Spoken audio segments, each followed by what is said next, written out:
Shabbat Shalom, pueblo de Israel, estamos una vez más aquí desde la comunidad Surbe Maguel con el comentario de la Parashá Tazria y la Parashá Metzorah. Cuando ella conciba y cuando una persona es afligida por la enfermedad de Sarat, que normalmente es traducida como lepra. Y en esta ocasión, esta semana nos tocó dos parashas juntas. Estamos en el mes de Iyar. Este mes es conocido como el mes de la sanidad. Y prácticamente no es casualidad que nos toquen estos parashot juntos en este tiempo, porque claramente habla cuando una mujer conciba un varón, estará impura por siete días, pero se asignará 33 días adicionales, o sea, serían 40 en total, que la mujer sería apartada. E impura, me gusta más el término impura porque inmundo se escucha un poco fuerte, así lo tradujeron, pero realmente es temá. Temá es algo impuro, es no apto para, digamos, no es que no es que la mujer cuando está en ese tiempo, no es que ella esté sucia o mucho menos, o sea, simplemente no está apta para hacer servicio en el templo, o servicio no está apta para esos servicios.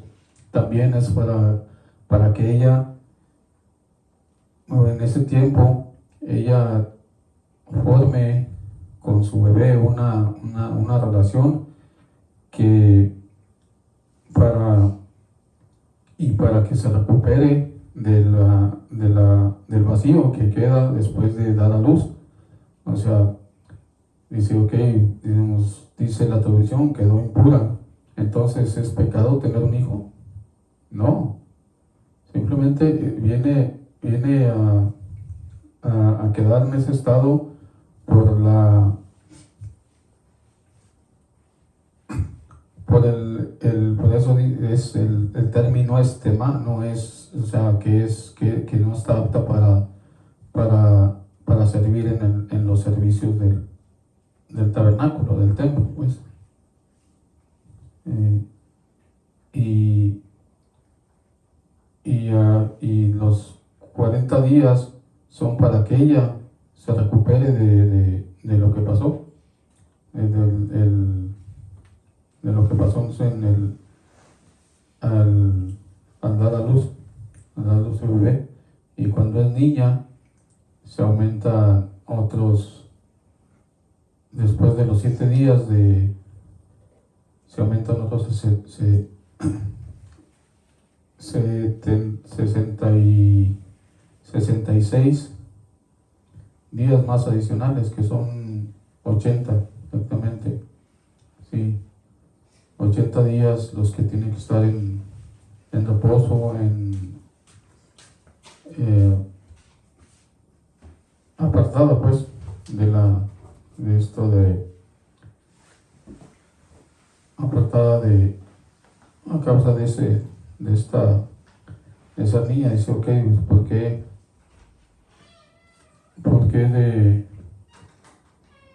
de un varón solamente son 40 días y de una hembra es lo doble, son 80 días? Dice el Hagam que el vacío, como cuando es hembra, el vacío es más grande que cuando es varón, porque la mujer tiene la virtud de poder dar vida, de dar vida, por eso el vacío es más grande. Entonces el varón, dice, también el varón carga su impureza también, Pero el varón al ser el primer milagro, los 8 días, la impureza del varón termina. Ahí termina la impureza del varón. Entonces, por eso es la causa de que el varón son 40 días y la mujer son 80, o sea, lo doble. Porque el vacío que deja la mujer es más grande que el vacío que deja el hombre. Por eso, ese vacío, o sea, al dar la mujer a luz, el varón, o sea, los dos, el varón los carga por 9 meses en su vientre. O sea, ella su cuerpo se acostumbra, primero cuando va creciendo se va acostumbrando poco a poco a tener esto, ¿verdad? Pero cuando él nace y se queda ese vacío solo. O sea, ella va a extrañar ese vacío dentro de ella. Entonces, por eso es ese tiempo de reposo, y ella no puede ni hacer trabajos, o sea, ella tiene que tomar reposo para recuperar, para que su cuerpo se recupere de lo que pasó, porque, o sea, prácticamente su cuerpo sufrió digamos, un trauma, entonces su cuerpo tiene que recuperarse. Por eso el Creador puso este tiempo de reposo, que tiene que apartarse de las labores del hogar, labores de todo tipo de labores. Pues ella tiene que reposar y dedicarse a su bebé, a tener una relación con su bebé y con el Creador. Ok, vamos a pasar a la purificación, porque tiene que traer estas 4 cosas para hacer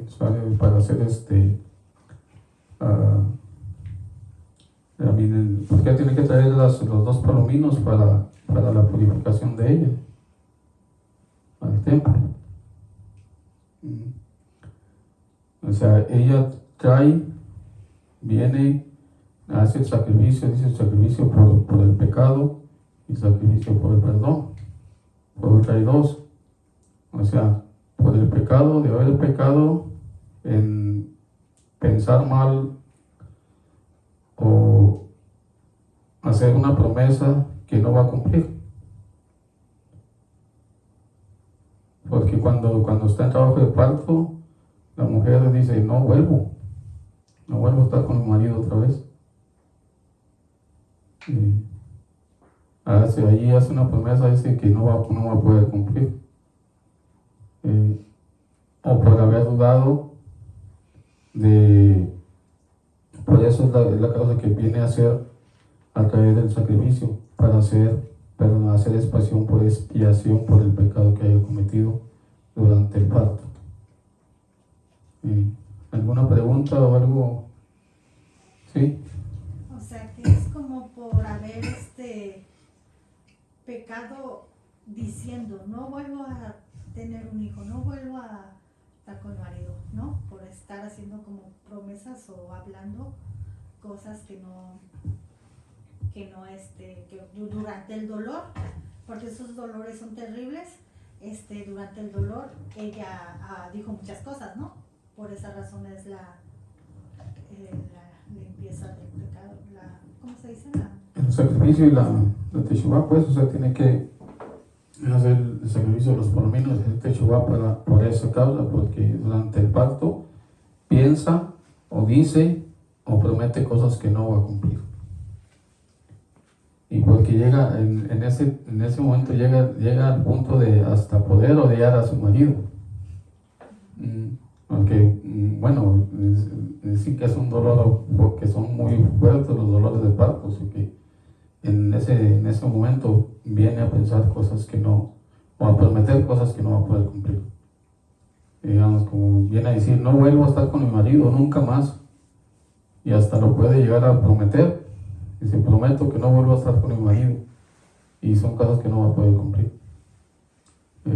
Entonces, por eso viene a traer el sacrificio de los palominos, para hacer expiación por esos pecados. Y ella después, dice que después de los 40 o los 80 días, ella tiene que lavar su ropa y tiene que purificar en agua. Y entonces ella vendrá a hacer, ya podrá volver a hacer lo que tenía que hacer.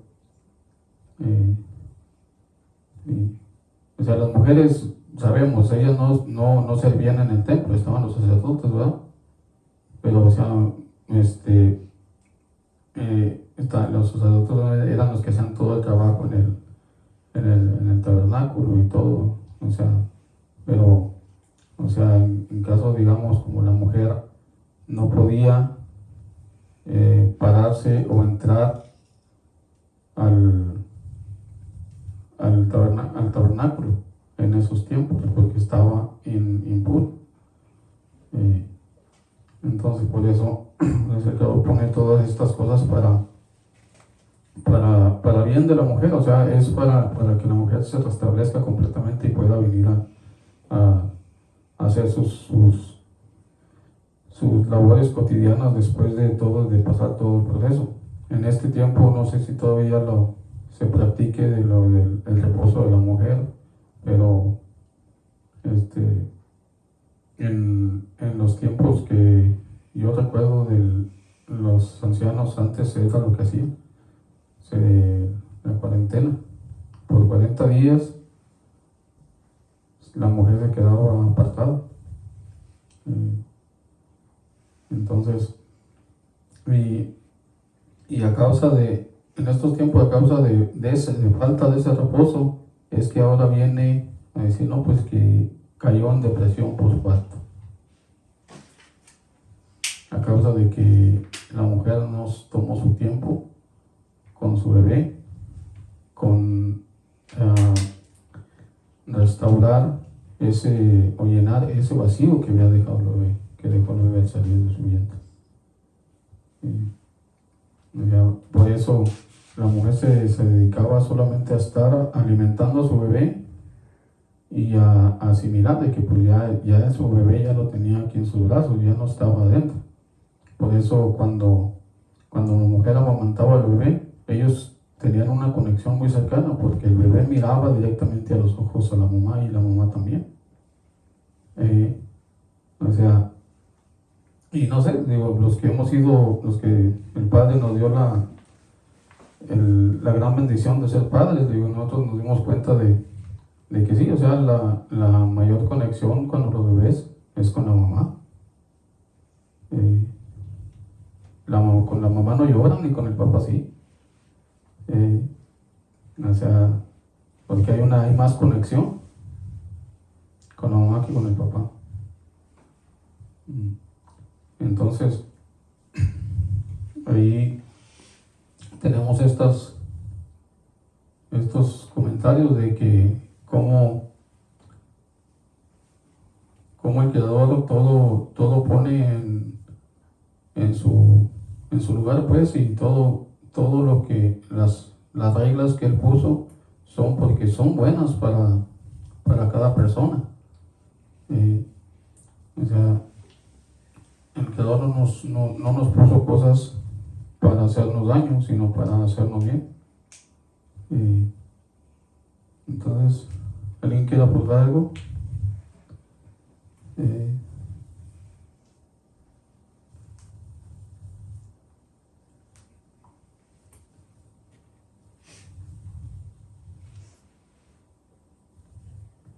Y aquí comenzamos también con la aflicción del Sarat, ¿sí? Nada más una pregunta. En el 8º día, cuando si era varón, que tenía que ir al Brit Milá,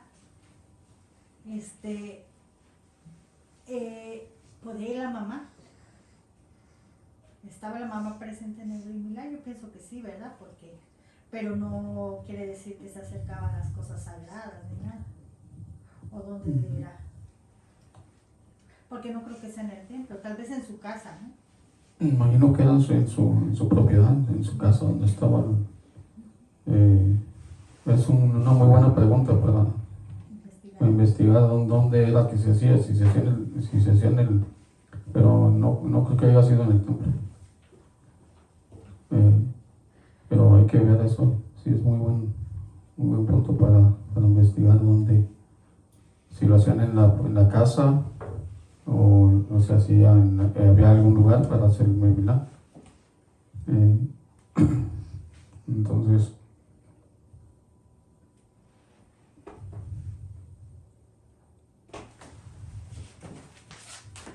sí dice aquí ya en el siguiente capítulo, en el capítulo 13, dice, si a alguien le sale alguien le sale en su piel una hinchazón, una costra o declaración, cual puede convertirse en la enfermedad de Sarat.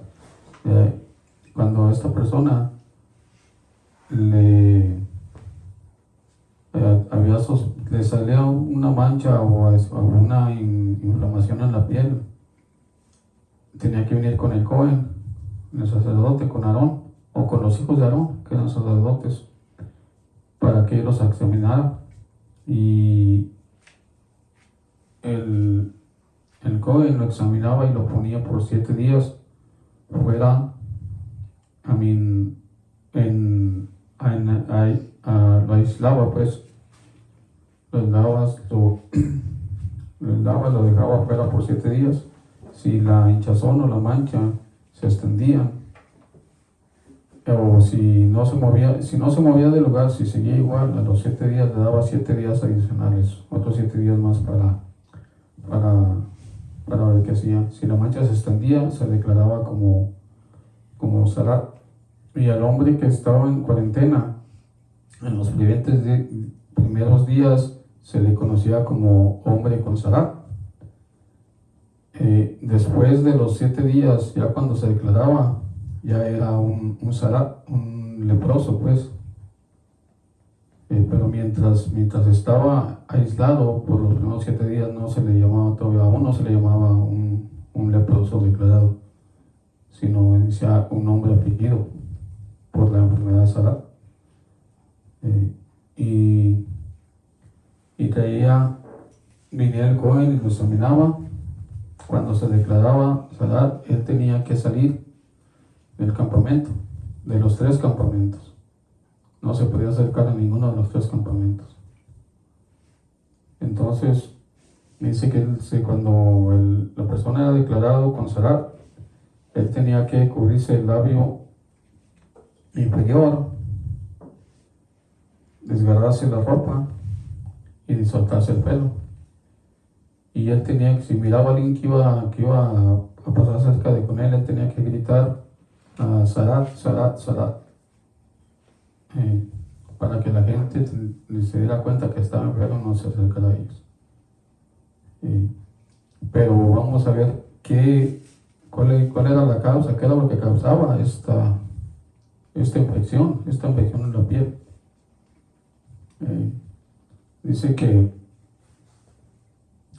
eran 3 tipos de manchas.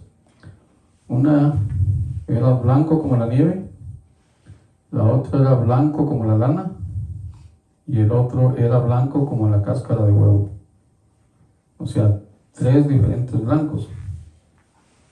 O sea, digamos, el primer blanco era algo blanco que todavía podía traspasar la luz. El más oscuro era menos, la luz llegaba menos. Y el último ya era que ya la luz no llegaba. O sea, por eso son 3 diferentes blancos. Blanco como la nieve, algo blanco que la luz traspasa a ese blanco. El blanco como la lana, un poco más opaco, aún llega la luz, pero todavía no se quita la luz completamente. Y el blanco como la cáscara de huevo ya es más oscuro, que ya la luz no entra. Entonces son esas tres cosas. E igual, el Zarat, cuando se presentaba, dice que primero, a ver, ¿dónde se presentaba primero el Zarat? ¿Sí? En la casa. Ajá. ¿Sí, mira? Ok, el Zarat primero se presentaba en las paredes de la casa. Y dice que el dueño de la casa tenía que venir con el Cohen y decirle que en su casa había unas manchas, digamos, raras. O sea, que no era usual que una casa se comenzara a manchar así nomás, sino que el, el Cohen venía y le examinaba y se mandaba desalojar todo de la casa. Se sacaban todas las cosas, toda la casa quedaba sola. Entonces le daba 7 días para examinar. Si a los 7 días regresaba y lo examinaba, si la mancha seguía así, quitaba las piedras y raspaba en la casa, y las piedras quitaba las piedras donde las que estaban manchadas y las echaban en un lugar impuro fuera del campamento. Entonces ponía piedras nuevas, y si la mancha seguía, raspaban todo el yeso de la casa y quitaban las piedras y las echaban en un lugar impuro. Entonces ponían piedras nuevas, yeso nuevo, todo, pero si la mancha regresaba, entonces la casa era destruida con todo yeso y todo completamente. ¿Sí? En ese tiempo así era la Zarat, pero ahora en día la Zarat fue causada por mal de ojo y la sonara, y hoy en día ¿cuál es ese castigo? Mira, hay el castigo que ya no hay una evidencia física del Zarat, y ahora es espiritual. Cuando la persona hace la shonjara, hace chisme, habla, ve mal a los demás, hace mal de ojo, hace todo lo que causaba el Zarat, esa persona, a causa de que por las acciones que toma, ella es separada. Sin darse cuenta, ella misma, el Creador la va separando de la relación con el Creador. Por eso, cuando la persona tenía Zarat, era separada, sacada del campamento. Ahora, cuando una persona tiene esos hábitos, o sea, el Creador la aleja de su comunidad, de su pueblo, de su presencia. Ahora, y eso es lo que la Zarat era lo que hacían: los separaban, los alejaban, los mantenían solos, aislados, lejos del campamento, lejos de las personas, lejos del Creador. Ahora es lo mismo, nada más que ya no se ve en la piel o en la ropa o en la casa. Ya la persona, el Creador la aparta, pues, la separa.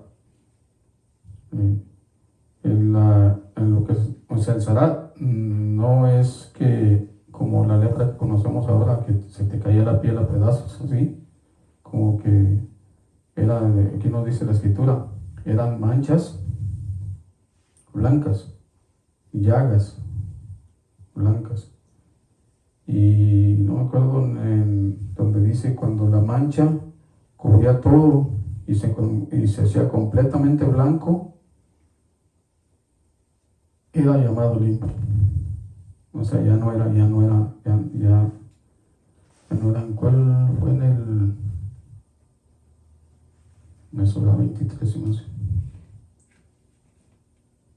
No puedo, pero aquí nos habla de que cuando la mancha se extendía por todo el cuerpo y o sea, ya no había mancha, ya era todo blanco, la persona se hacía todo blanco. Eso ya venía a ser puro. ya no era impuro. Sí, ¿Ves que habla del siervo de Elisha? Que le dio lepra cuando pidió lo que le quería dejar Naamán a Elisha, y que el siervo fue por ello, y que le dijo que su lepra, cuando fue cuando el siervo, no recuerdo su nombre, fue con Elisha, le dijo que ahora como había recibido esos regalos, ahora la lepra se le regresaría, la lepra de Naamán se le iría al siervo, ¿verdad? Entonces él quiere decir que se llenó completamente de lepra, así como Naamán igual que estaba, Naamán. igual que Naamán, así. Igual que Naamán. Y su descendencia, dice. Sí, Dice, o sea, él y su descendencia, toda la descendencia de él iba a padecer esa enfermedad. O sea, simplemente iba a vivir lejos del campamento. Okay. Y con la aflicción de la piel, ¿verdad? O sea, las manchas en la piel. Y me imagino que eran dolorosas, que dolían esas manchas.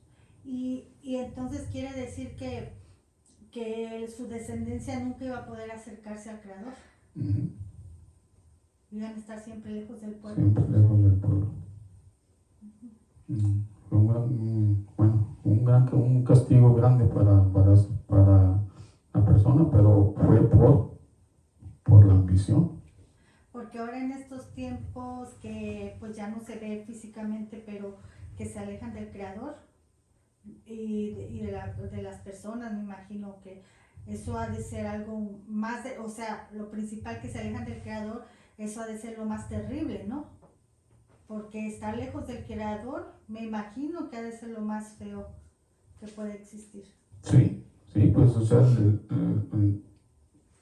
que el Creador o sea, la persona que queda lejos del Creador no tiene manera de que su alma se acerque a llegar al Olam Jabá.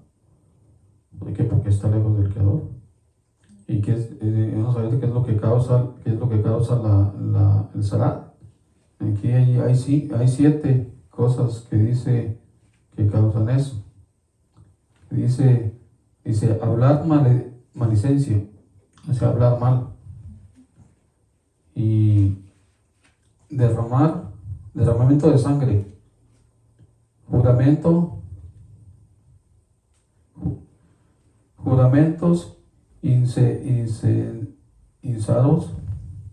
innecesarios, juramentos innecesarios o vanos, crímenes sexuales, orgullo y altivez, robo, tacañería y evitar caridad. Esas son las 7 cosas que hacían que hace pues que traiga Sarat.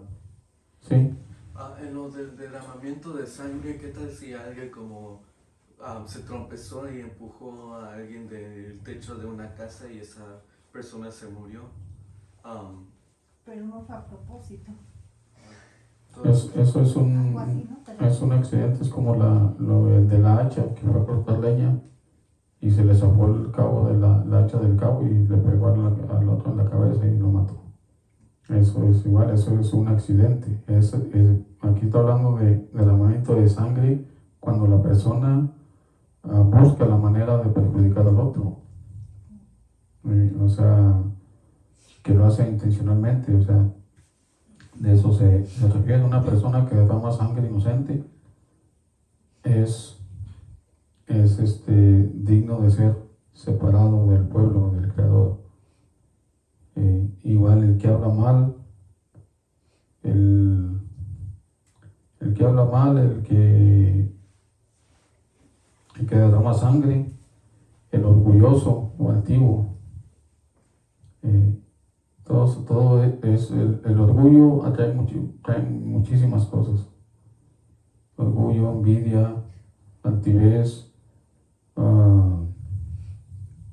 ¿qué más? Altivez, egoísmo. Todas esas cosas son las que te alejan del Creador. Cuando tú crees, sí. en sí todas esas cosas tienen como lengua maligna. Ujú. Por decir, si tú no le quieres dar al pobre, también entra eso, ¿verdad? Sí. No darle al pobre. Ujú. ¿Qué es lo que va a hacer la persona? Va a decir, aunque tenga, va a decir, como es tacaño, va a decir, no tengo. Ahí ya está diciendo algo, una mentira, Ujú. que es maldad, ¿no? Por decir otra cosa, que el asesino, el que mata a sangre fría, no va a matar porque sí, tiene que hacer Un un plan. plan y Ujú. pues lo va a formar, no sé cómo, hablando, no sé, cualquier cosa, o el altivo, el orgulloso, ¿qué es lo que hace siempre esa persona? Sí. Yo hice, yo aquí, yo allá, yo soy yo el otro, o sea, siempre todo va como con lo que uno habla, ¿no? Ujú. Sí, mira, llegaba a la casa, era una oportunidad para que la persona se arrepentía de lo que, porque o sea, la casa no era la que hacía el mal, sino la persona era la que estaba haciendo las cosas malas. O sea, esos 7 días el creador le daba la oportunidad para que él reflexionara en lo que estaba haciendo. Entonces, si él reflexionaba, las manchas iban de la casa. Pero si no, se destruía la casa y las manchas se pasaban a la ropa de la persona. Entonces, cuando estaba en la ropa de la persona, o sea, tenía que 7 días, y si no se arrepentía, las manchas seguían, se pasaban a la piel. Ya cuando pasaban a la piel, era cuando, digamos, en la casa estaba la luz, la blanco como la nieve. Cuando pasaba la ropa, estaba blanco como la lana. Y cuando pasaban a la piel, ya estaba blanco como la cáscara de huevo. O sea, eran 3 etapas, para 3 oportunidades para que la persona se afligiera, para que la persona tomara conciencia y se arrepintiera, hiciera teshuvá y viniera a ser limpiado. Y el único que podía, el único que podía declarar a un Sarat era el Cohen. El sacerdote era el único que podía decir que tenía Sarat. Nadie más, ningún sabio, nadie podía hacer eso. Entonces, cuando la persona se arrepentía, hacía teshuvá, el Cohen venía a salir del campamento a revisarlo. Si él estaba limpio, lo dejaba por 7 días y regresaba. Entonces él se sumergía en aguas, lavaba sus ropas, se sumergía y regresaba al campamento. Pero no entraba a su casa. Él se cortaba el pelo, se rapaba, se cortaba las cejas en el 8º día. Entonces él entraba al campamento, pero no entraba a su casa, a su tienda, sino esperaba otros 7 días. Y otra vez se volvía a rasurar todo el pelo y se sumergía, y entonces ya él podía entrar a su casa. Y era declarado limpio. Pero entonces, y dice que en el 8º día traería 2 corderos, y el sacerdote haría expiación por él. Dice que traería también 2, como dijo, 2 porciones de aceite de olivo. Entonces el sacerdote tomaría la sangre del cordero, la pondría en el lóbulo derecho de la oreja y en el pulgar derecho de la mano derecha y en el pulgar derecho de la mano del pie derecho. Eso lo haría con cada uno de los sacrificios que hacía. Y cuando el aceite también agarraba una porción y la ponía en su mano izquierda, y de ahí salpicaba 7 veces en el frente de Hashem, y después del mismo aceite le ponían el óvulo de la oreja derecha en el dedo pulgar de la mano derecha, en el dedo pulgar del pie derecho. Y entonces vertía el aceite en sus dos manos y las ponía en la cabeza al que había sido, que estaba haciendo purificación. Y entonces, sí. ¿Eso era contagioso? Sí. Sí, la lepra. Sí. O sea, eso. Que si alguien se contagiaba. Sí, por eso es como la Shonjara. Por eso dice el Jajam, dice, hay una comparación que hace el Jajam con los dos palominos, que dice que los dos palominos representan a la boca del hombre, como las palomas usan mucho su boca, para todo usa su boca. Dice, de ahí nosotros tenemos que aprender que no tenemos que hablar tanto, o sea, no hablar, el hablar mucho te lleva a caer en Shonjara. Por eso no recomiendan que hable uno tanto, o sea, digamos, una conversación, que vas a tener una conversación con alguien, solamente lo que vas a hablar, lo que vas a arreglar, y ahí. Por eso dices que uno no puede estar hablando tanto tiempo con alguien. Ajá. Que lo que tiene que hablar se habla y hasta ahí, ¿no? Es todo, sí. Sí, o sea, digamos, porque la conversación se extiende, acabas de hablar lo que estabas hablando de importancia y ya empiezan a haber otras pláticas que nada que ver. O sea, por eso hay que ser cuidadosos en ese lado. O sea, aquí, mira, para la purificación de leproso, dice que traería 2 palominos, un hilo escarlata, hisopo y madera de cedro. 4 cosas. Tiene que traer 4 cosas. O sea, los palominos, ya dijimos que era la boca, ¿verdad? La madera de cedro representa la altivez, porque es un árbol grande, que crece grande. Dice que no tenemos que compararnos con ese árbol, porque no tenemos que sentirnos tan arriba. El hisopo representa que tenemos que ser como el hisopo, humildes, bajitos, abajito. El hilo escarlata representa que si tu pecado es rojo como la escarlata, así será blanco como la nieve.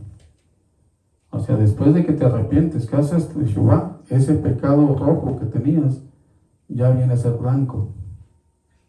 O sea, ya el pecado ya quedó lejos, ¿sí? Por eso será lo que antes hacían en Yom Kippur, que ponían en el templo un hilo rojo y se convertía, si el padre aceptaba su ofrenda, cuando sacrificaban el listón rojo se volvía en blanco.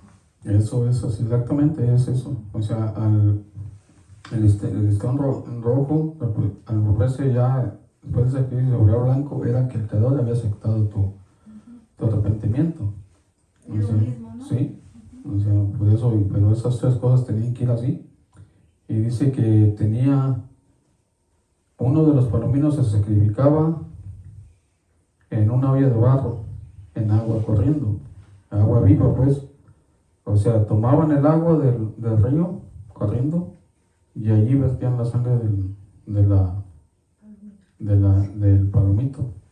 Y entonces, después todo eso se sumergía, el palomo vivo, la madera de cedro, el hisopo y el hilo rojo. Se salpicaba también 7 veces de esa misma sangre, era salpicado el que estaba haciendo la purificación. Entonces, en un campo abierto, después de ver eso, el palomito vivo, ese se soltaba, era libre. Entonces, de esa manera era purificado el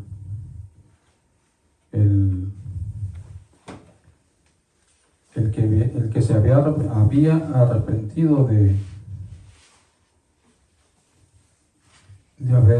de haber hecho la shonjara. O sea, la shonjara, el hablar mal no es solamente de que hablas más de la persona. Aún con verlo mal, ya estás ahí haciendo eso. Ya estás, o simplemente cuando expresarte de alguna manera con un gesto o con algo, ya estás haciendo shonjara, porque también ahí entra el mal de ojo, o el mal ojo. Dice, ay, jara, algo así. Ojo malo. Ajá. Hay un maestro de Torah, no recuerdo ahora su nombre, pero él dice que había un jajamín, parece, alguien que sabía, que podía como entender por qué habían muerto las personas. Entonces fue llevado a un panteón y la gente creía que habían muerto por la sonara, algo así, pero en realidad cuando entró vio que la mayoría había muerto por mal de ojo, porque vieron mal, y me imagino que al ver mal tienen que hablar, ¿no? Mira,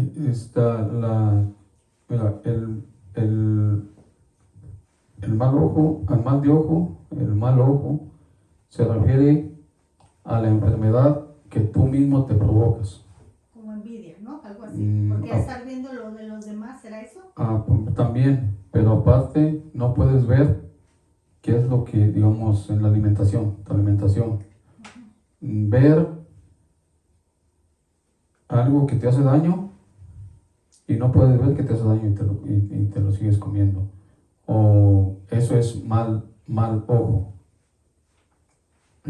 Dice esa historia dice que le dijo, del 99% de los que murieron por mal ojo, porque no vieron lo que se estaban comiendo, no vieron qué es lo que estaban haciendo.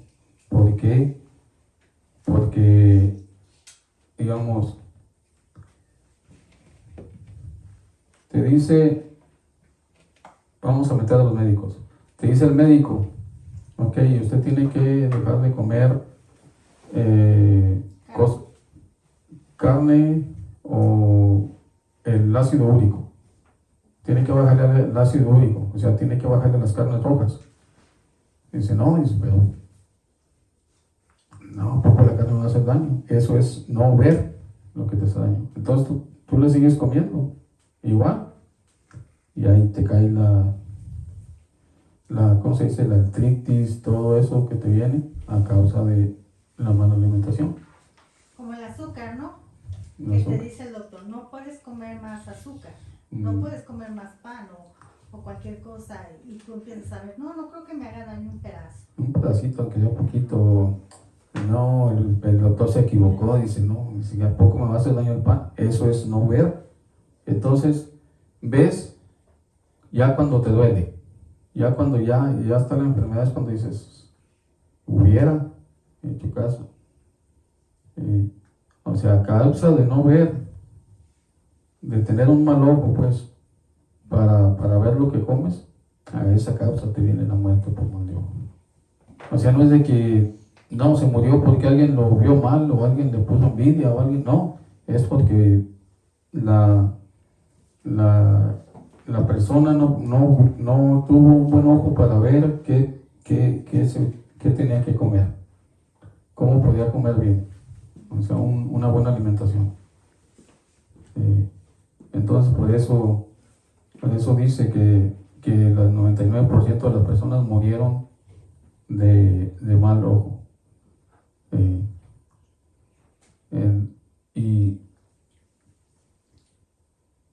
El Jajam explica eso, que no podemos ver lo que comemos. Eso es ver mal, pues un mal ojo. Un buen ojo es que ves y dices, no, pues esto me hace daño, mejor está un bistec de carne roja ahí y está el plato de ensalada acá. Y dice, no, pues la carne ya sé que me hace daño, mejor me como un plato de ensalada. Eso es un buen ojo. Entonces, nosotros, el humano está supuesto a vivir 70 años. Dice el Jajam que después de 70 años, los años que vivamos son regalos de Hashem. Es un regalo de Hashem. O sea, si llegamos a los 80, 90, ya es un regalo adicional que Hashem nos dio. ¿Por qué mérito? No sabemos por qué mérito. Pero Hashem, después de los 60, dice el Jajam que después de los 70 ya es un regalo de Hashem. Entonces, nos da también, dice en el 359, habla de la ley de la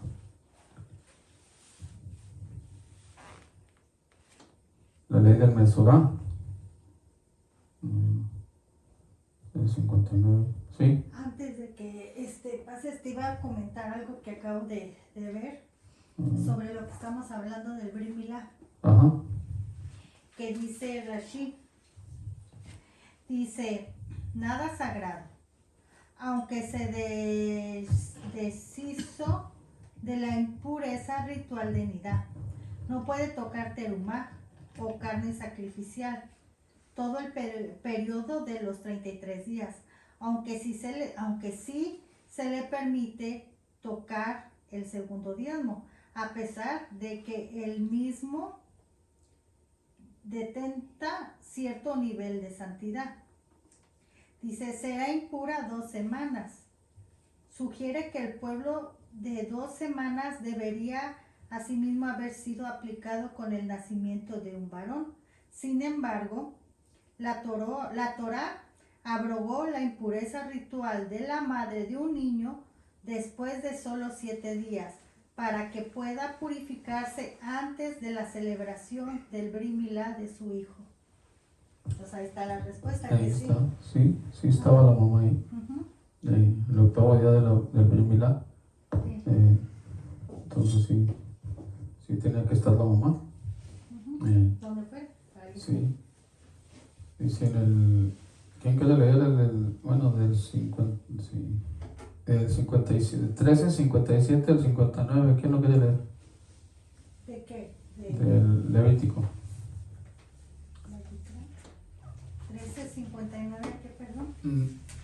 13, 57 al 59.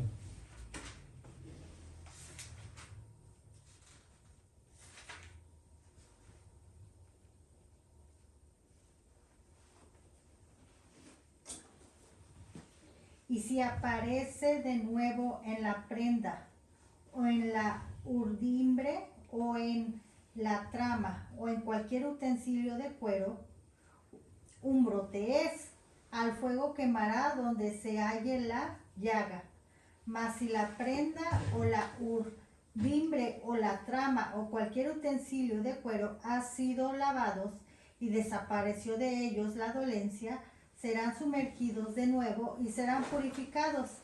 Esta es la ley de la dolencia de la Sará en una prenda de lana o de lino, en la urdimbre o en el trama, o en cualquier utensilio de cuero, para declararlo puro o declararlo impuro.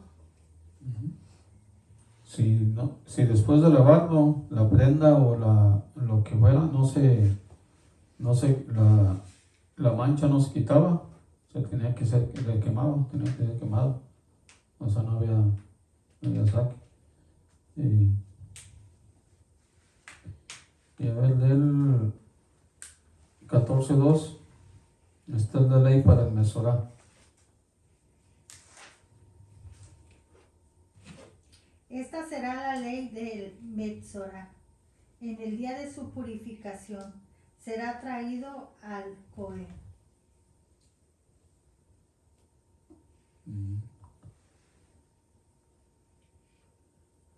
Sí. Aquí esta es la ley que no había otra manera para venir a ser puro, para volver, tenía que ser aprobado por el Cohen. El día de su purificación tenía que ser todo el ritual que el Cohen les te decía todo lo que nos explicó antes aquí de los corderos, de los palominos, el aceite en el óvulo derecho, en el dedo derecho, del pie también, la sangre, las 7 veces que tenía que salpicar la sangre, la inmersión que tenía que sumergirse y todo eso para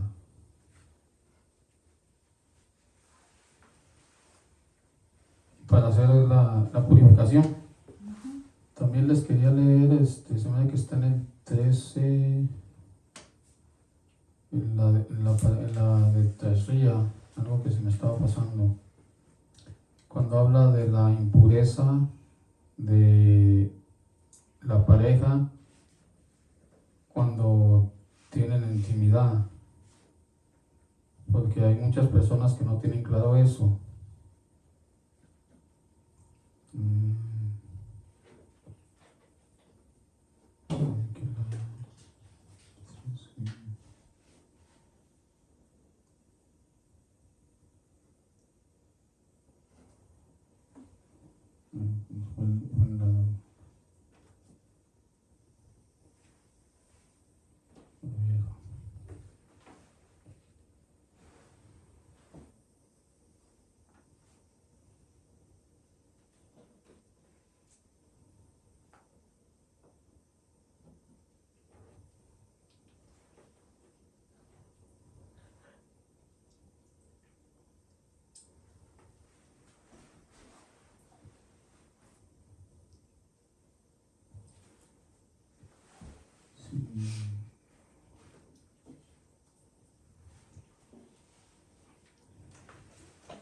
¿Alguien tiene una pregunta, un comentario más?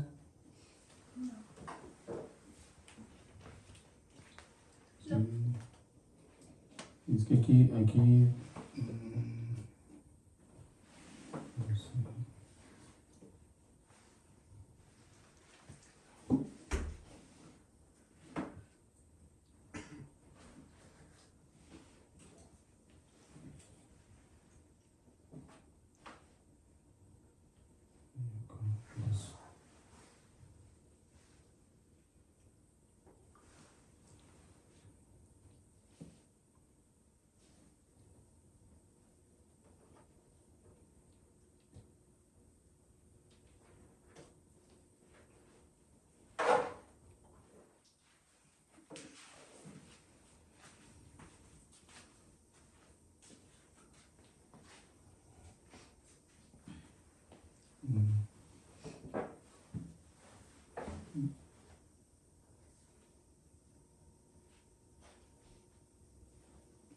sé.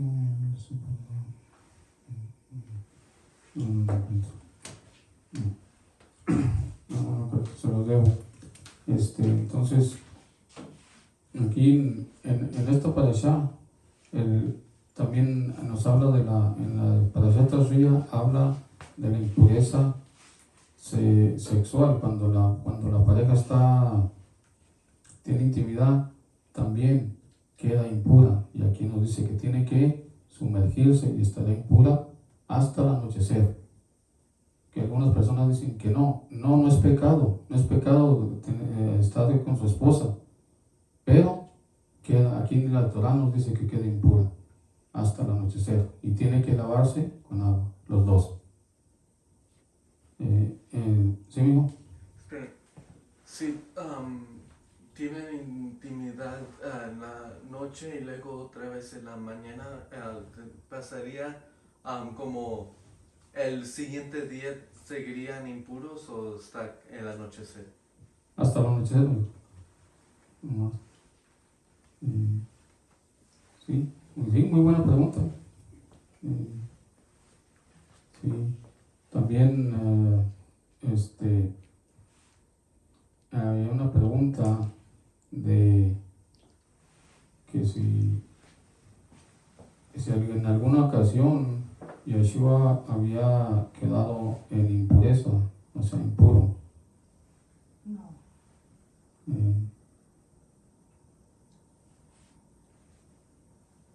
De Recuerden que Yeshua cumplió toda la Torah. Y la Torah nos dice que si toca a una mujer en sus días o con flujo de sangre, la persona queda impura hasta el anochecer. Si toca muerto, también.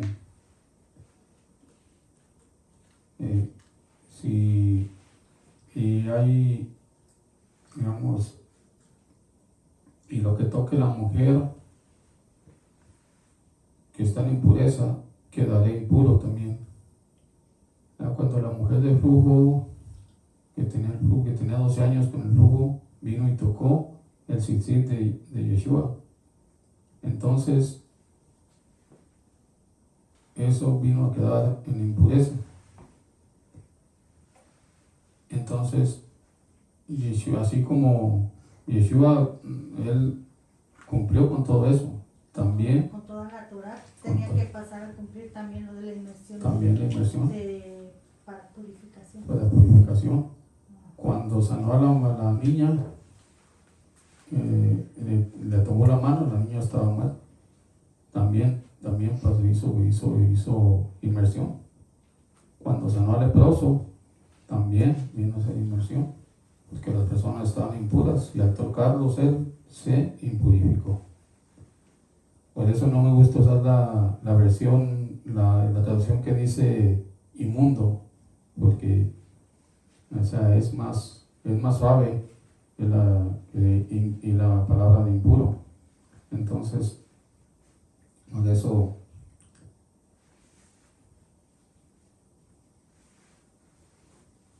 eso quedaba con eso, para quedar un poquito claro en eso, de que Yeshua cumplió con todo, absolutamente con todos los requisitos de la Torah. Sí, por eso. ¿Alguien más tiene alguna pregunta? Entonces estamos claros hasta ahí con la representación, que es lo que causaba la Yonjera. No es nomás hablar mal de la persona, es simplemente con un gesto que le hagas, ya estás haciendo Yonjera. Con que tú le comentes un comentario sin ningún, o sea, ese típico de que no te voy a decir quién es, ya estás haciendo Shonjera. Y otra cosa, no solamente estás asesinando del que hablas,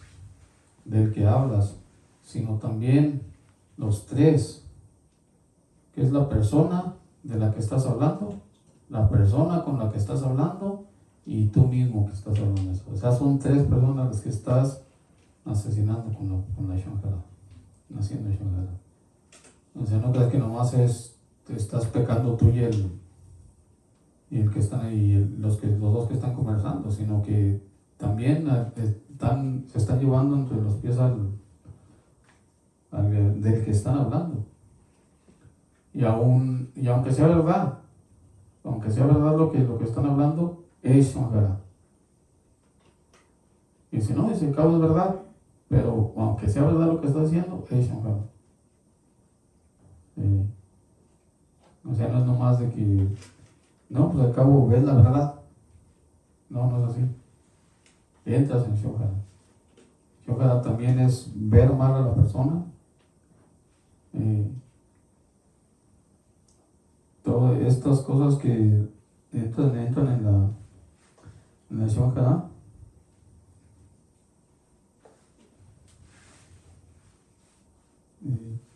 Entonces, para tener cuidado, ahora ya sabemos qué es lo cuáles son las consecuencias, pues, de hacer esto, de hablar, de pensar mal de los demás, para aplicarlo en uno mismo, pues, nosotros mismos vernos hacia nosotros, ver qué es lo que tenemos ese, digamos, mal hábito de solamente fijarnos en los errores o en lo malo de la persona. Eso se llama un mal ojo.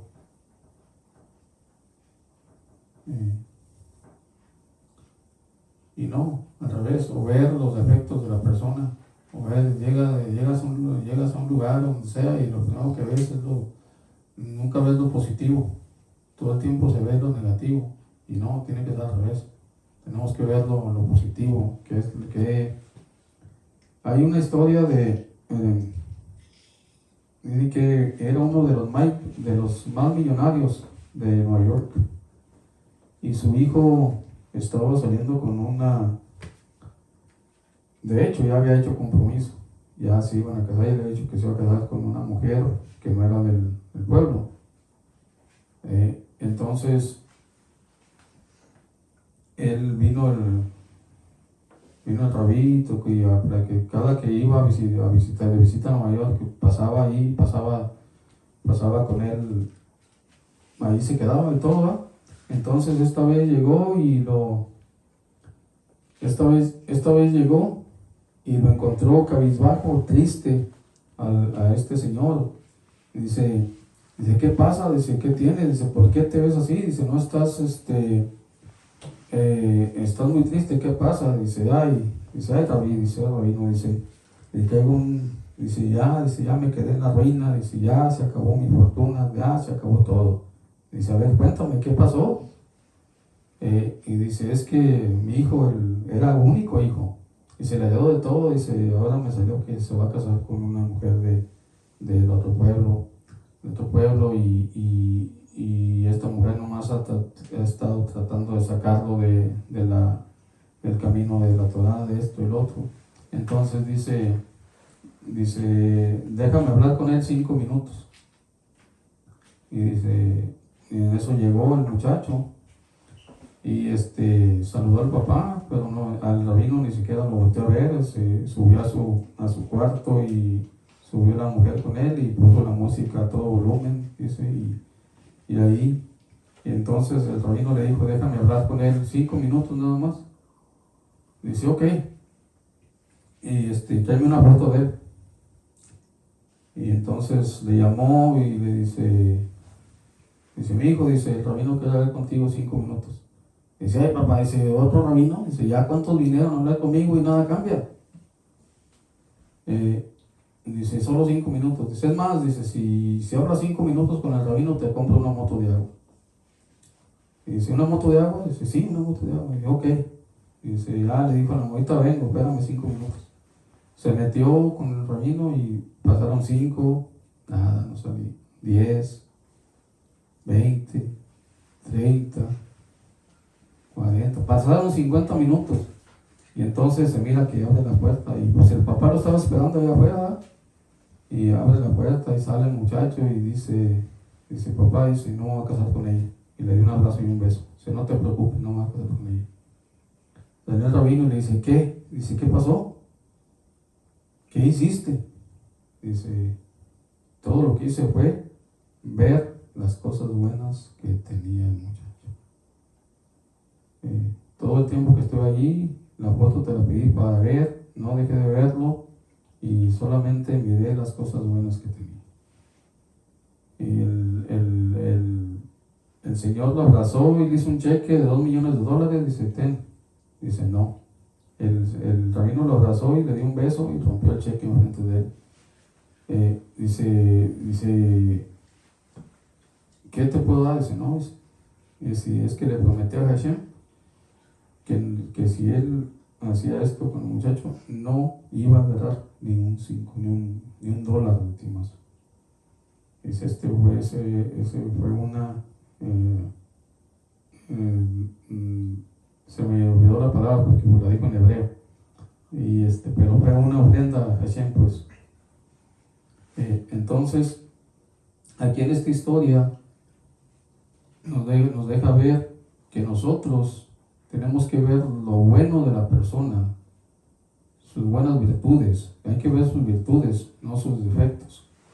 O sea, todo el tiempo, en una persona nunca le vemos algo bueno, todo el tiempo le buscamos lo negativo, y muchas veces nos equivocamos. la persona tiene el hombre tiene la costumbre de juzgar por ver. Simplemente nomás viendo ya está juzgando, este seguro es esto, seguro es lo otro. En vez de ver las virtudes en la persona. Y esto para allá, eso nos enseña. Porque eso es parte de la shonjara. Cuando tú juzgas a una persona sin conocerlo, sin verlo, estás haciendo shonjara. No es nomás hablar mal de la persona, es juzgar mal a la persona, es ver mal a la persona, es sentirte más que la persona, es ver a la persona por debajo de ti. Todo eso van incluidos en la shonjara. Okay. Hay que tomar conciencia y acercarnos a la Hashem. Porque todas esas cosas es lo que te alejan de la presencia divina. Tenemos que trabajar en ver lo bueno de las personas. Bueno, ¿alguien tiene alguna pregunta? ¿Es todo? Bueno, pues sí. Bueno, yo creo que aquí terminamos por hoy. Ahí si alguien de los televidentes tiene una pregunta, nos puede preguntar, y si la tenemos la respuesta la damos, y si no, pues la buscamos, investigamos.